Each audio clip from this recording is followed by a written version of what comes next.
I'm sorry guys, I need a moment. Yeah?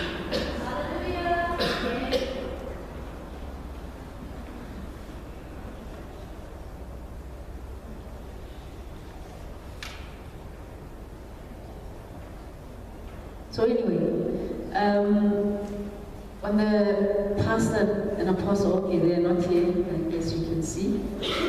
Are you okay? Are we recording? Are we live? Yes, okay, yeah. So everybody just tell back and say hi to our live streamers, our live viewers. Hello, good morning, you're welcome. My name is Teacher Alisa, and this is everyone from Adonai Fellowship. Apostle and Pastor L are in Soweto this weekend on a missions trip. So they'll be coming back later today. So when they announced that they're going away, then Pastor L said that I must bring the message. So now, normally in my head, like on a daily basis, I'm just hearing, like scriptures or sermon, it's ongoing, it kind of doesn't stop. Until they said that I must bring a message, and then the systems shut down. Nothing. I think they told us early on in the weekend, Monday, Tuesday, so I had ample time to prepare. Total blank. Nothing. I prayed, I read the Bible, even the Bible didn't even make sense to me this whole week. I read books, nothing was coming, absolutely nothing, until yesterday, when I went into panic mode, and I was leaving Belgium.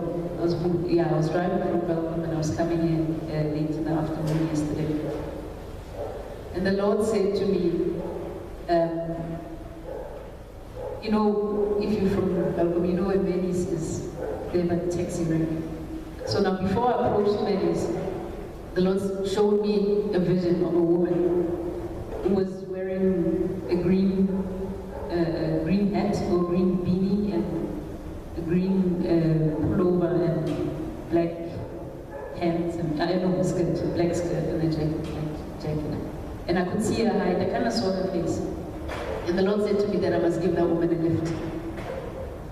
So, and as I was approaching, I saw this woman exactly as the Lord had described it to me. So now I'm thinking, okay, because I'm a speedster, I don't know how to drive slow. So I'm driving really, really quickly, and now I'm about to slow down. And I saw her, and she was like on the side. Everybody standing there was kind of like hiking, showing intent that they wanted a lift to Bloemfontein. And now this one, she was just standing alone by the side, and she was chewing chicken bones. So, and I thought, now she'll be spitting chicken bones and oil in my car, and then I'm like, hey Lord, is that the one? Are you sure? I'm thinking that one. And then, I kind of accelerated a little bit. So I left the woman there. I left her there. I didn't pick her up because there were men. There were even lots of guys standing around her, so she didn't look like she was by herself. So I was driving the buggy, and so it meant if I stop, the whole crowd would come, and maybe she's with people, and I can't just take it. I'm just excuses. But the Lord told me to pick that woman up. And now I'm giving the Lord excuses. No, you saw the men around there. Besides, she was busy eating chicken and, chicken bones and that. So then I left, and now I'm waiting for that feeling to come. That feeling of guilt, the feeling of condemnation or conviction. I'm just waiting for it, and it didn't come. And I waited, and I'm like, Lord, but I disobeyed you. It's a direct instruction that you gave me to pick that woman up and give her a lift, and I didn't do it. Instead, I gave you excuses why I was not going to pick her up because, the chicken bones, really. Yeah, she was having a mean old time with that chicken there. At least I assumed it was chicken. So, but the Lord reminded me of something that had happened actually prior to that, is that there was a guy because we were running a project there in Belgium, so now one of the guys who's supposed to do the stormwater drain, stormwater channel, was in Tabanchu. I had actually sent him to go to Tabanchu too, because we had another project. When he was there, he told me he didn't have money to come back to Belgium. So I sent him money. And now I was feeling really proud of myself. Now I'm helping this guy, and, I don't have money. I'm like, okay, here's money. But now that wasn't even my money, it was the company's money. And I was going to deduct it from him eventually. He would have paid for it one way or another. But I was feeling like, yeah, no, I'm helping people out, that kind of thing, I'm happy with myself. And then when he got to Bloemfontein yesterday, he told me he was stuck. He didn't have petrol. I'm like, but I sent you petrol. Why are you stuck? You told me you needed 300 to get to Belgium. I sent you 300, and now you are stuck. He's like, no, I can't move, but I'll make a plan. I'm like, no, don't make a plan, but I want you here. And now the Lord reminded me of that after, leaving the woman in the green and the Lord showed me exactly who I was supposed to get, and I was like, that really it has never happened before. So now I'm excited about that, but also said at the same time that I didn't trust God. So I asked the Lord, okay, was this woman going to give me the message? Was she going to give me some kind of clue of what I needed to tell you today? And the Lord said no. She was just going to sit in your car and say nothing. And you would have just dropped off in Bloemfontein and she would have not said a word to you. But then, what would have been the point? I still would have a message. And the Lord said, but that is the message. That is the message. The Good Samaritan, as the Bible tells us in Luke 10, Luke chapter 10. Samaritans and the Jewish people didn't, 25, thank you. They didn't mix. There was there was segregation. The Jews, there was a clear cut line between them. They didn't mix with each other. I remember even at the well, when Jesus was speaking to the Samaritan woman, and the disciples were in shock, can't talk to a woman, let alone a Samaritan one. So now here's this guy. By the way, this was not a parable. So this is true life history, as Jesus told it.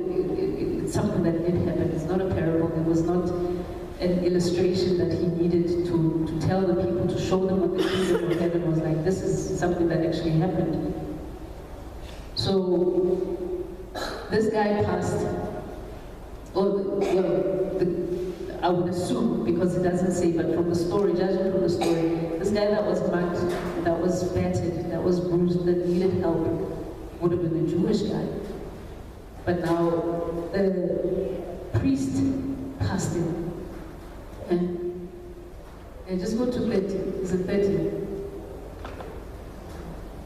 Yeah, a man was going down from Jerusalem to Jericho when he fell into the hands of robbers. They stripped him of his clothes, beat him, and went away, leaving him half dead. So now here's a guy, he's bleeding to death. He's about to die. And then a priest comes by. All right, verse 31. The priest comes by on the same road when he saw the man who passed by on the other side. So now he sees him, then line of sight, and he's like what I did, like, hey, I don't see, I can't born you, kind of thing. So his very own people, a priest is sort of like a spiritual leader. He passes him by, doesn't give him the good day, doesn't help him. And then so too a Levite, when he came to the place and saw him pass by on the other side. So they literally had to cross the road to avoid helping him, to avoid this guy, to avoid having to have this guy is now their problem, is their burden. But a Samaritan, as he traveled came where the man was. And when he saw him, he took pity on him. So now understand this, like I said, that these two groups of people did not like each other, they didn't mix.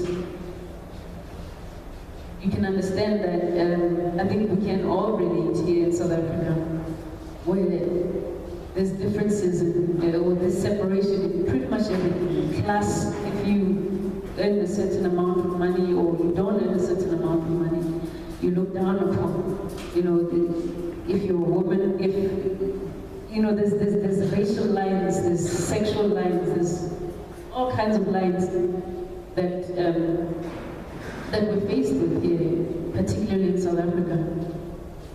So think about this man now, who's half dead, and his own people are not helping him.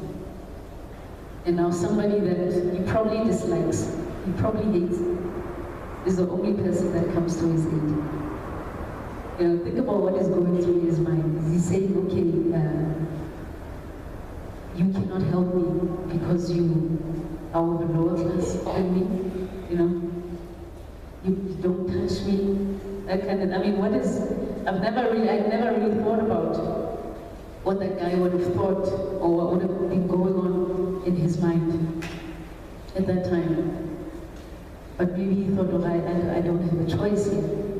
You know, I must let this guy help me. But we've always kind of looked at the Samaritan, at the Good Samaritan. We all want to be that person that helps other people. But now I thought about this, that everything that the Good Samaritan did is actually what this church stands for, is it not? All of those things that you see over there. The Good Samaritan didn't say, now this guy's going to get blood on my leather seats. I say leather seats because he was riding a donkey. Yeah, and a donkey, it's a hide or what is it? It's leather, is it not? And he put him on his donkey. So he put him on his leather seat. Now this guy got blood all over his leather seats. Like, I didn't want the woman with chicken oil on my, okay, it wasn't leather seats, but I, you know, kind of, I actually went on the other side. But he took this guy and he put him on his donkey. And he didn't mind. And at that time, I saw, or what we see is the Samaritan honoring this guy. He didn't know him, but he saw him that this is another human being. This is a creation of God. This is somebody that I must honor. It doesn't matter what he looks like. It doesn't matter the state that he's in right now. But I must honor this man. You know, I can get something from him. Even though probably this guy who's dying probably was swearing at him, don't touch me, you Samaritan, or whatever would have been going on.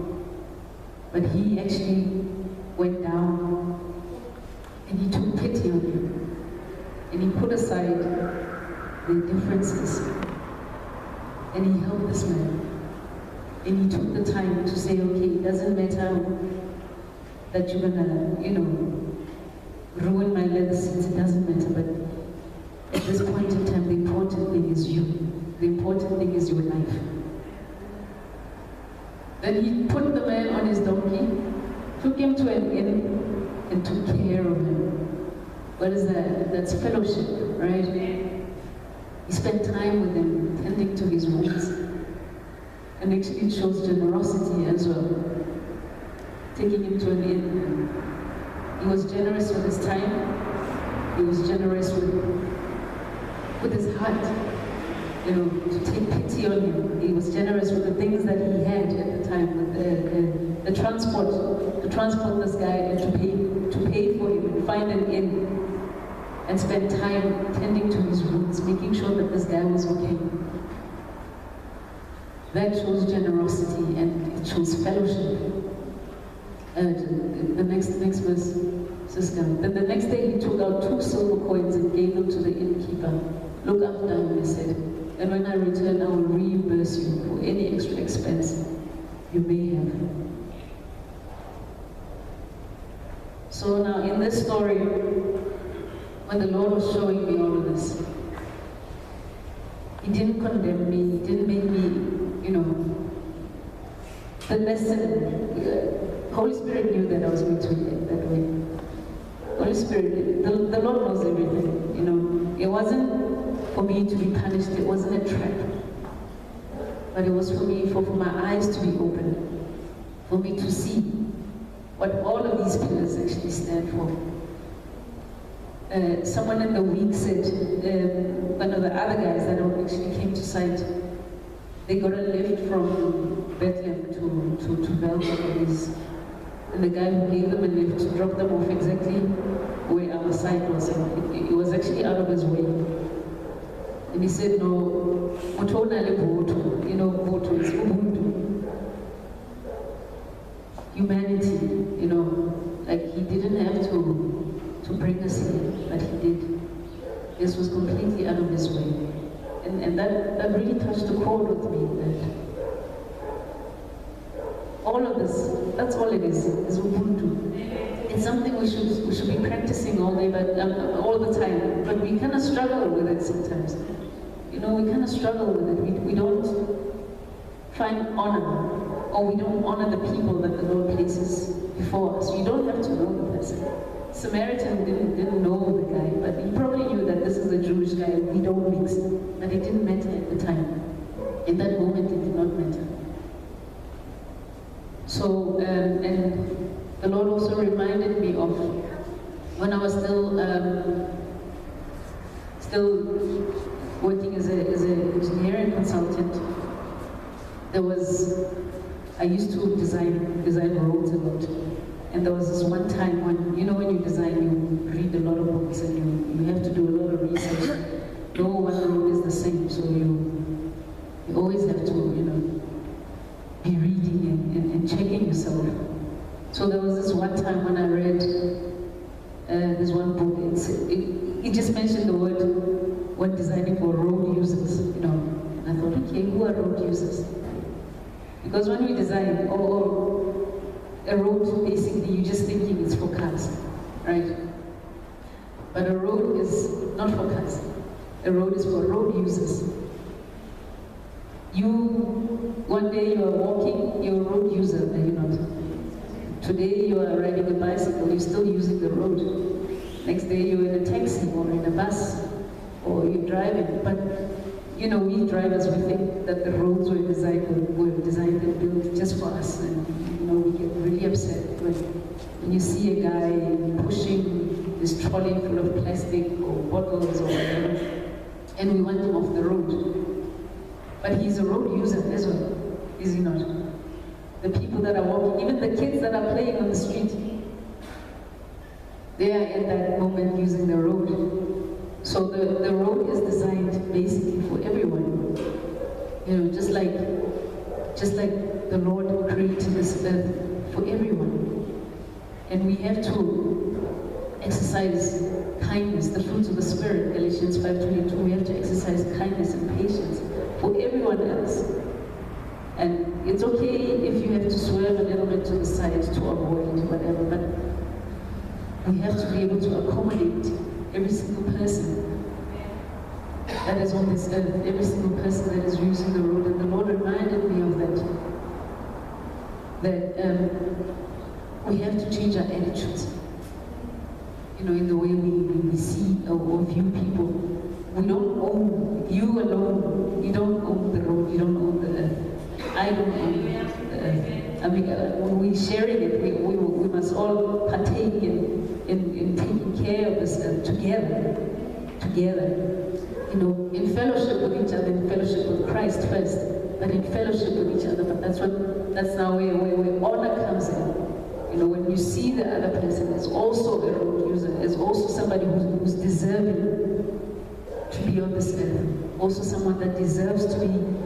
The road or the earth was created for that person just as much as it is created for me, So some are more privileged to have things that others don't have. I'm privileged to have a car, and that woman with the chicken bone, she doesn't have. She doesn't have a car, but it doesn't mean that she's less than what I am. It's okay if she gets oil on your seats. You know, that guy got blood on the other guy's leather seats. And it was fine. And he came back and he paid and he went beyond. He did more than what was expected of him. That is Ubuntu. And that is what I suppose Apostle has been trying to teach us all along. And it's gone over my head. Until yesterday when Holy Spirit showed me a vision of a woman who I didn't know was going to be eating chicken bones. But I didn't want that stuff in my car.